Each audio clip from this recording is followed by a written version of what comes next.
はい、こんにちは、もんちゃんです。今日もよろしくお願いします。今日はホテル紹介ではなく、定期的に上げてると思うんですけど、ホテルグループ紹介を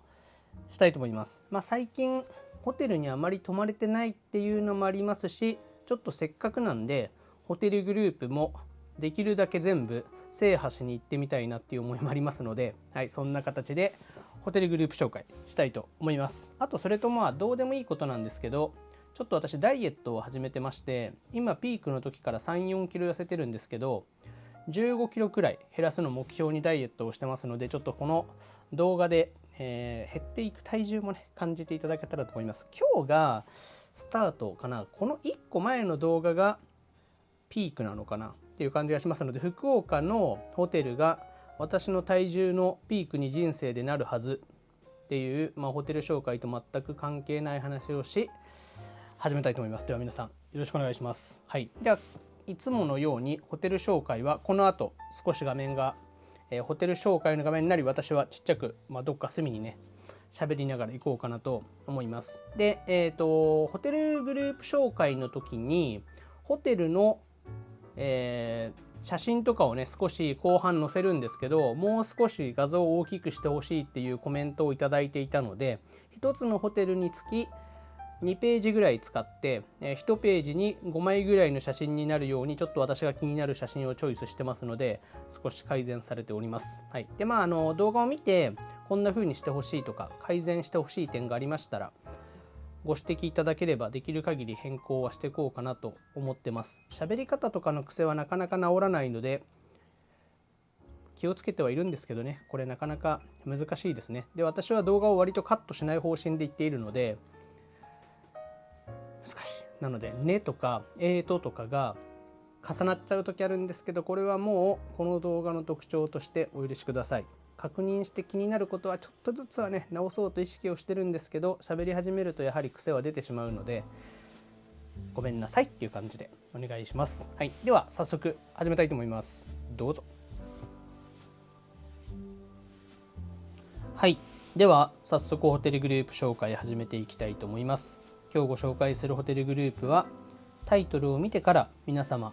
動画を見ていただいていると思いますので、すでにバレていると思うんですが、じゃんと2ページ目、マンダリンオリエンタルになります。私がラグジュアリーホテルにハマるきっかけになったのはマンダリンオリエンタル東京さんに宿泊したのが始まりなので、思い入れのあるホテルですね。とってもいいホテルですよね。マンダリンオリエンタル東京が好きという方は結構多いんじゃないかなと私は思ってますが、いかがでしょう。はい、ということで今日はこちらをご紹介していきたいと思います。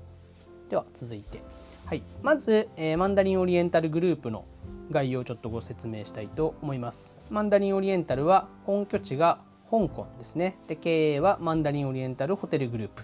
です。2025年7月現在全世界に41件を展開しています。はい、このように、記載があったので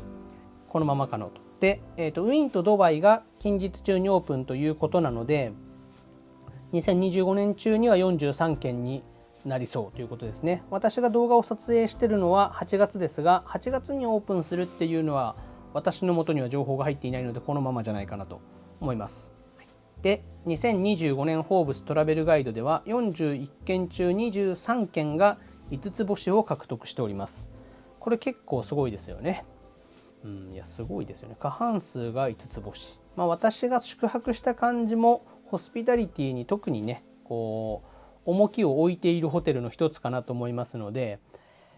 はい、もうそれがね結果に出ているというところですかね。なかなかね積み上げるもの大変ですし、ホテルはたくさんの方が関わってこの5つ星に行き着くので結構大変ですよね。ミシュランとかも大変だとは思うんですが、料理とかですか、このホテルも大変。レセプションから始まりレストランとかもね総合的に判断されていると思いますので、すごい。はい、で、下にね一応5つ星を獲得したホテルを列挙しておきましたが、どうですかね。皆さん泊まったことがあるホテルもあると思いますし、泊まってみたいホテルもあるのかなと思いますが、この後ちょっと世界地図でどんなとこにあるかとかも紹介させていただくんですけど、マンダリンオリエンタルグループは結構都市部に今のとこ出店が多い印象はありますね。リゾート型のホテルも少しずつ増えていってはいると思われるんですけど、やっぱ街中にあるイメージはありますよね。東京とか、それこそ香港とか北京とかパリとかマドリードとかロンドンとか、各国の首都とかに割と出店していってる傾向にはあったのかなと思います。はい。で、続いてちゃんと新規の開業予定ですね。一番下に記載があるんですけど、28件のホテルリゾート、18のレジデンスを開発中っていうのは公式に書いてありました。で、その中でもうすでに開業がおおよそ決まっているホテルを調べた感じで出てきたものを列挙しております。どうですかね。2026年がローマ、27がバリですね。バリ島にもできる。で、27年から30年に日本にも高松ですよね。香川県高松にマンダリンオリエンタル瀬戸内ができます。もうこちらもね、記事になったりしてましたし、建設も始まっていると思いますので、着々と進んでいるかなと思います。で、2028年にメキシコですね。で、2030年にアメリカマイアミにできるということで、結構出店ペースもね、思ったより出してるなっていう印象がありました。マンダリンオリエンタルさん、私の印象だとものすごく多いっていう印象はなかったので、調べてみると結構ありましたね。で、世界地図の分布はこんな感じになってます。この世界地図の分布を見て予想通りとか予想外とか思われる方はそんなにいないと思うんですけど、世界中にありますよね。それこそ、オーストラリアにないねっていうぐらいですね。大陸別でもアフリカはモロッコにあったかな、あったと思いますので、こんな形で全世界に出店しておりますし、これからも増えていくという感じですね。で、香港はちょっとゴールドにしておきました。もともとホームページとかでもマンダリンオリエンタルさんのロゴはね、このゴールドと言っていいのか分かんないんですけど、黄土色と言いますか、色に示されてますので、香港はこんな感じにしております。アジア地区にね、結構多いなって思いますが、こうやって見ると中東にも結構ありますよね。ドーハとかその辺にもあると思いますので、はい、世界中にありますよっていう感じです。続いてスパとかの施設の表がありましたので、一応掲載しておきます。もし気になる方はこちらはね、止めていただいてスクショしていただいてじっくり見ていただくのがいいと思いますが、2ページあるんですけど、ホテルは同じで施設で2ページ分っていう感じになります。どうですかね。どんなものがありますか。リラクゼーションルームとかいろいろありますね。ヘアサロンとか客室マッサージがどこで受けれるかとか、ちょっと面白いですよね。トリートメントルームの数、男性の私はね、男性でも気にされることあるのかな、分かんないんですけど、トリートメントルームの数って人生で初めてこのワードを見ましたね。トリートメントルームっていうのがまずピンとこないっていう女性の方々には申し訳ないですが、これスパに行く方はこれが結構見て楽しかったりするんですかね。はい。で、2ページ目も一応いきます。2ページ目にはビーチとかゴルフとか、ジョギングができるかとか、プールとか、アクティビティ施設って言っていいですよねがずらっと並んでおります。テニスできるかとかもありますね。ヨガ、フィットネス、アウトドアアクティビティ、ちょっと面白いですよね。なのでもうホテルでがっつりアクティビティ楽しみたいっていう方はね、この表も結構面白いのかなと思います。はい、ぜひご覧ください。これを見てどんなホテルか見るっていうのもいいのかもしれないですね。はい、ここからはマンダリンオリエンタルの中で私が世界のホテルを一通り写真とかをチェックして気になるホテルをご紹介していきます。順番は特別な意味はありません。調べていって一応エリアごとに並び替えたんだったかな、ちょっと詳細が覚えてない。ちょっと作ったタイミングと動画を撮るタイミングに時間が空いてしまったので修正すべきとこはしたんですけど、作った時の意図を鮮明に覚えてないんですよね。ごめんなさい。はい、では行きたいと思います。まず1つ目がニューヨークになります。こちらね、もうマンハッタンのビル群の隅と言っていいのか分かんないんですけど、セントラルパークを見渡せるエリアにあるんですが、いや、いいですよね。はい、こちら扇はね、ニューヨークのマンダリンオリエンタルの扇はこんなマークになってます。世界各地で違う扇のデザインになってますので、扇扇子かな扇子の扇子扇どちらでもいいですか、扇子にしましょうか。扇子のデザインになってますので、デザインもねちょっと楽しんでいただけたらなと思いますが、私がホテルを見るときに写真で割と重要視してるのは、プールとかがあるのかは見ますし、部屋はねもちろん見るんですけど、レストランとかバーとかをね最近は結構見ますね。あと天井の高さとかを割と最近は気にしだしてるっていう感じですが、ホテルの写真見るのも楽しいですよね。で今回からは2ページ分載せてますので、私が特に気になった部屋を載せてますが、こちらの中央のお部屋と左上のベッドルームのお部屋が同じ部屋でスイートルームです。ニューヨークはそれなりの価格がしますので、ちょっとこう変動もちろんするので一概に言えないんですけど、一番安い時で10万前後がボトムのお部屋じゃないですかね。10万切ってる時もあるなっていう印象ですけど、日本円にするとですね。なので日本の東京もかなり価格が上がっているので、東京のラグジュアリーホテルと比較されると、それぐらいなのかって思われる方もいると思いますし、東京同様に結構するなって思われる方もちょっと分かれるかなと思うんですけど、私はこの色味のお部屋がかなり気になっております。でコーナールームで寝るときはね、こうニューヨークの夜景を見ながら寝れるということで、これぞニューヨークに泊まっているぜという圧倒的な勝ち組感ですか、はい、感じられるお部屋かなっていうのと、私はこの色味がね結構好きだったので、ちょっと泊まってみたい部屋だなっていう感じですかね。はい、続いてじゃんとロンドン行こうと思います。でロンドンは2つあるんですけど、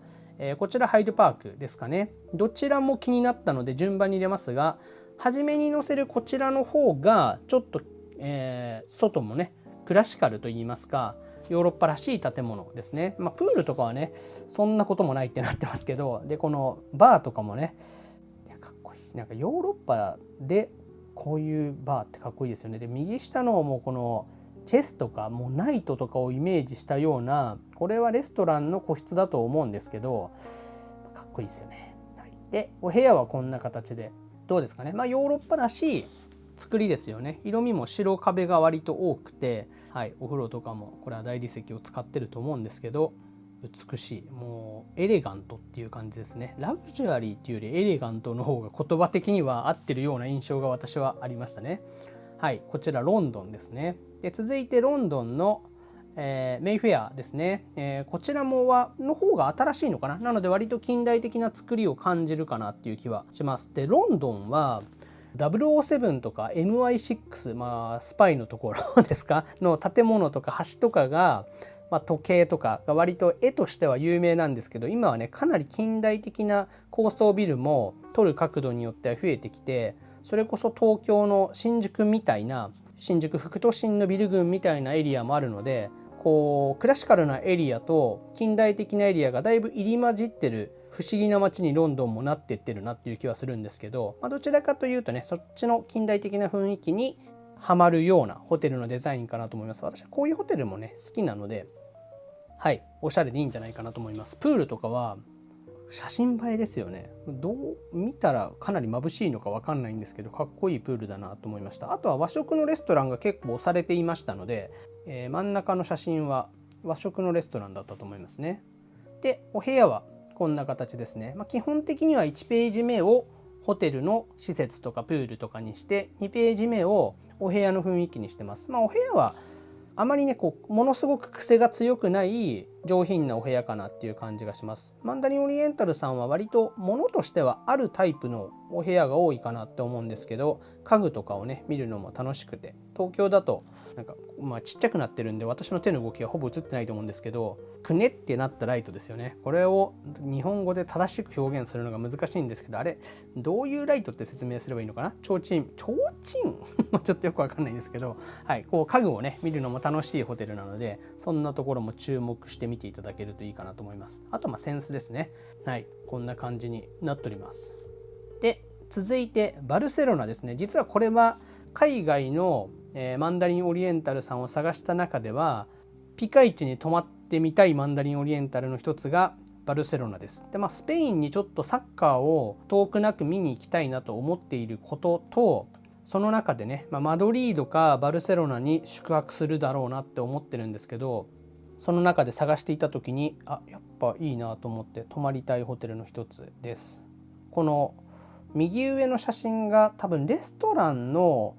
テラス席みたいなところだと思うんですけど、これは多分泳ぐプールではなくてデザインですね。右上の外の写真は。でこのヨーロッパらしい街並みを見ながらのディナー、こう日が沈む時のねディナーちょっといいんじゃないかなと勝手に妄想しております。はい、で続いて、ちなみにこのホテルで泊まりたいと思った一つの要因がこの左上の写真のお部屋なんですけど、床を見てもレールとかがないので、このレイアウトでこの状態からベッドルームとお風呂を遮るものはないと思うんですけど、この圧倒的な防御力の弱さがね気になります。これ水がもしも溢れちゃった場合はベッドルームに行くのかとか、これ入ってる最中はもういいのか、見られてもいい構えかみたいなところがちょっとツボです。ただこれは当然結構いいスイートルームだと思われますので、テラスというかなんかベランダテラスと言っていいのか分かんないんですけど、外のスペースありますもんね。これちょっと普通の部屋じゃないと思うので、これに泊まれるかと言ったら泊まれないと思うんですけど、泊まらないと思うんですけど、でもせっかくバルセロナ行くならこの部屋を狙うのかな、ちょっと分かんないんですけど、はい、こんな形でこの部屋が無視できず行きたい、はい、そんな感じですね。はい、で続いてマドリードですね。マドリードどっちでもいいと思うんですけど、こんな形で、これは正直ストレートにこのプールがエレガントすぎて気になります。これ多分写真で結構光量を上げての撮影だとは思うので、こんなに白く綺麗に映るのかっていう感じはしますけど、これ大理石を使ってるんですかね。これだけ白いプールでなかなかないと思いますので、ちょっとこのプールがね気になります。なので行ってみたいなと思ってます。いいですよね。はい、でお部屋もちゃんと、お部屋は本当にお姫様っていう感じですよね。この真ん中の写真のお部屋、これもなかなかいいお部屋だとは思うんですけど、このお部屋すごいですよね。ヨーロッパのラグジュアリーホテルに来ましたっていう感じします。で左下のお風呂もすごいよすごいよとかいう感じになっちゃいますけど、何がすごいかってもう言葉で説明するの難しいんですけど、このお風呂贅沢ですよね。浴槽真ん中でよくわからないとか言っちゃダメですね。貴族の方はこれ普通とかわかんないんですけど、ちょっと私がね庶民なことがどんどんあからさまにバレてますね。はい、ということでそんな形です。で続いてコスタナバリノっていう、こちらはギリシャですね。でこれはまだ多分開業したばかり 1,2 年しか経っていないホテルです。これはかなり気になっておりまして、結構前から、開業前から私はチェックをしていたホテルなんですが、ギリシャに行くならまずここホテルは泊まりに行きます。ギリシャの中で一番気になってるホテルかな。そこまで細かく調べたわけじゃないんですけど、ギリシャ旅行に行く機会とか、トルコとかギリシャにね立ち寄れそうなポジションの、イタリアとかでもいいのかな、そういうところに行った時は一緒にセットにしたいなと思ってます。右上の図で見ていただけるように、洞窟とは言わないんですけど、斜面のね中にホテルを作ったようなホテルで、ビラタイプのお部屋がほとんどです。はい、共用のプールもありますし、ビラなのでお部屋にプールもついているっていうタイプで、プールの数もかなり多いので、どちらかというとねリゾートホテルかなと思います。どうですか？夕日の写真とかも素晴らしいですし、左のねプールも室内から室外にそのまま出ていけるタイプのホテルじゃないプールでいいじゃないですか。お部屋もちゃんとで、お部屋は、ビラタイプの感じなので、右上のプールもお部屋のプールですね。で右下の写真のように信じられない広さのスイートルームの外にプールあるお部屋も結構あるというタイプです。一番左下っておかしいですね。左下一つしかないんですけど、左下のようなお部屋が割とねこのホテルではスタンダードなタイプのお部屋だと思われます。いかがですか？これ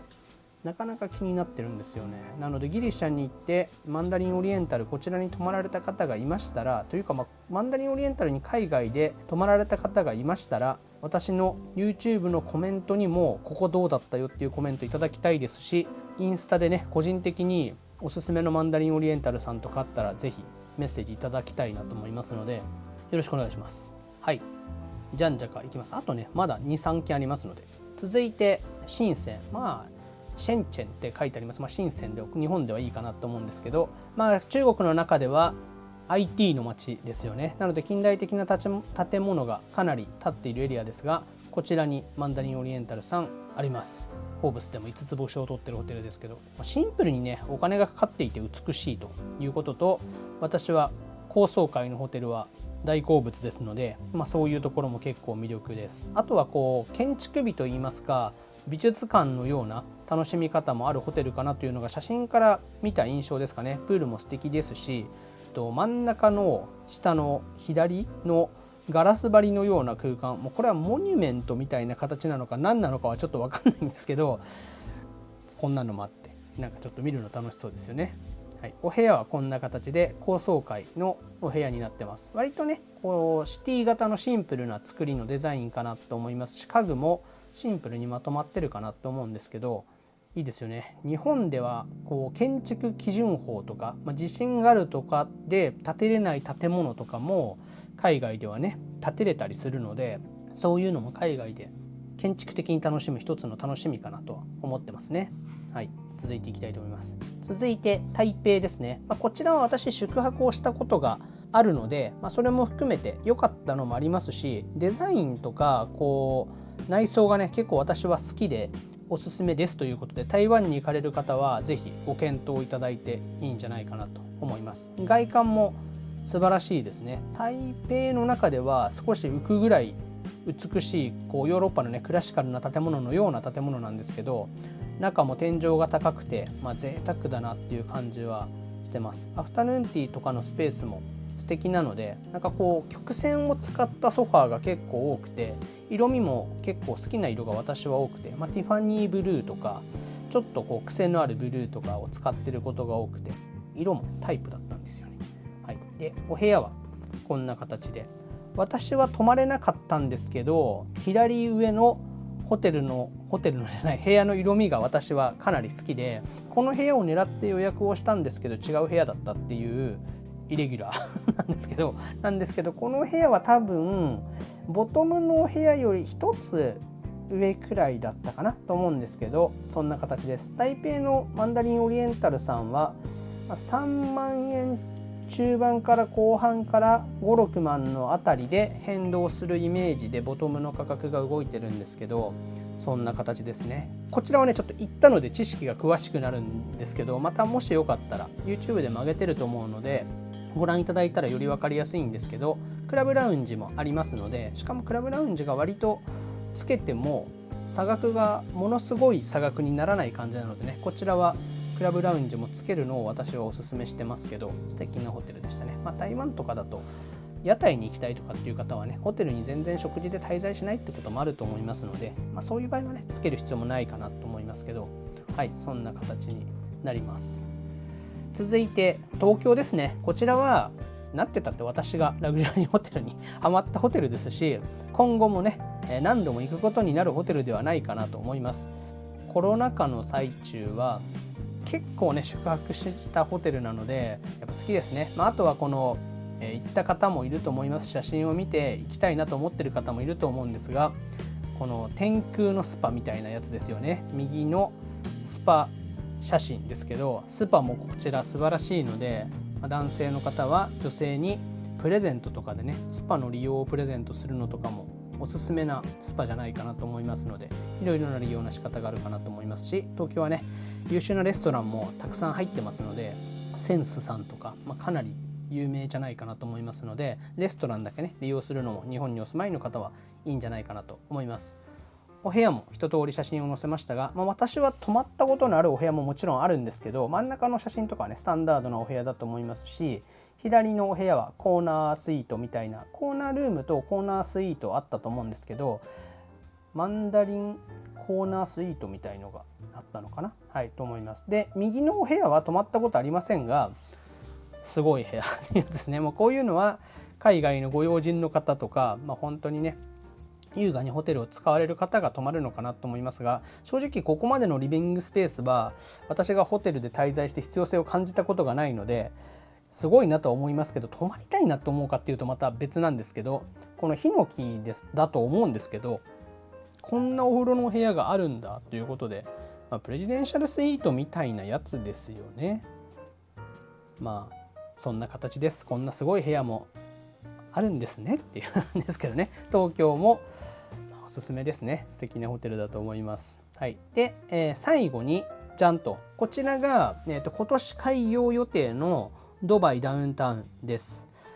このくねっとしたビルの中にマンダリンオリエンタルが入っているわけですが、ドバイに行く機会があってホテル滞在を楽しむ機会があったら、こちらはね抑えたいというか行きたいなと思っております。なのでドバイに旅行とか観光で行くなら、これが完全に開業して落ち着いてから行きたいなと私は思ってるんですけど、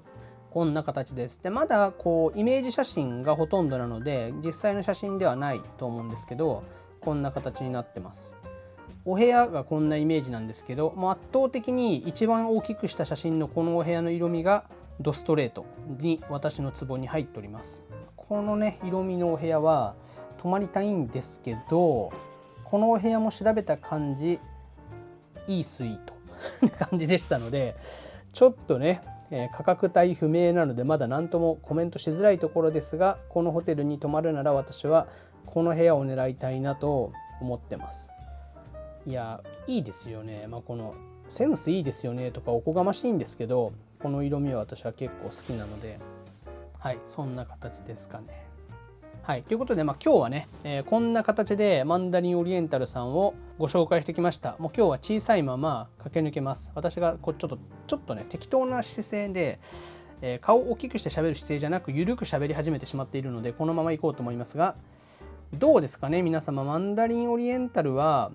魅力的ですかね。ちょっとこうアジア圏だと少しずつね古くなってきているマンダリンオリエンタルさんもそれなりにあるので、なんかこう世界のマンダリンオリエンタルのイメージを持たれてる方は調べてる方じゃないとないと思うんですけど、結構ねいろいろなタイプのデザインのホテルがあって美しいホテルがたくさん世界にはありますので、ちょっとねヨーロッパとか足を伸ばした時に泊まってみるのもいいのかなって気がしますよね。で日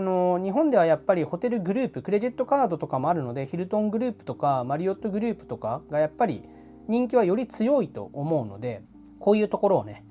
泊まりに行くと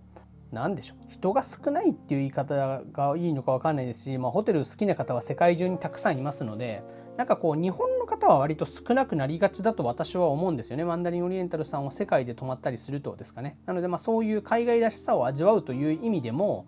いいのかなって気がしますし、日本とは違うホスピタリティをねいろいろなところで味わうっていうのも面白いと思うので、ちょっといろいろ私も行ってみたいですね。ヨーロッパどこか行ってみたいなっていう感じはしてますが、はい、そんな形ですかね。ということで皆さんもし、感想もね率直に皆さんどう思われるのかも聞きたいなと思うので、 YouTube のコメントでもインスタのメッセージでもいいのでちょっといただきたいなっていうことと、泊まったことがあるっていうホテルがねあった方はここどうだったよっていうのもご意見いただけると私も今後の参考になるので、ぜひお願いします。はい、そんな形で今日は終わろうと思います。次回のホテルグループ特集はシャングリラに行くかリッツ・カールトンさんを扱うかをちょっと検討中です。はい、でもしもねここ扱ってほしいっていうのがあったら私も調べるいい機会になるので、またやりたいと思いますのでコメントいただけたらと思います。はい、では今日はこんな感じで終わりたいと思います。マンダリンオリエンタルグループさんをご紹介しました。またぜひよろしくお願いします。失礼します。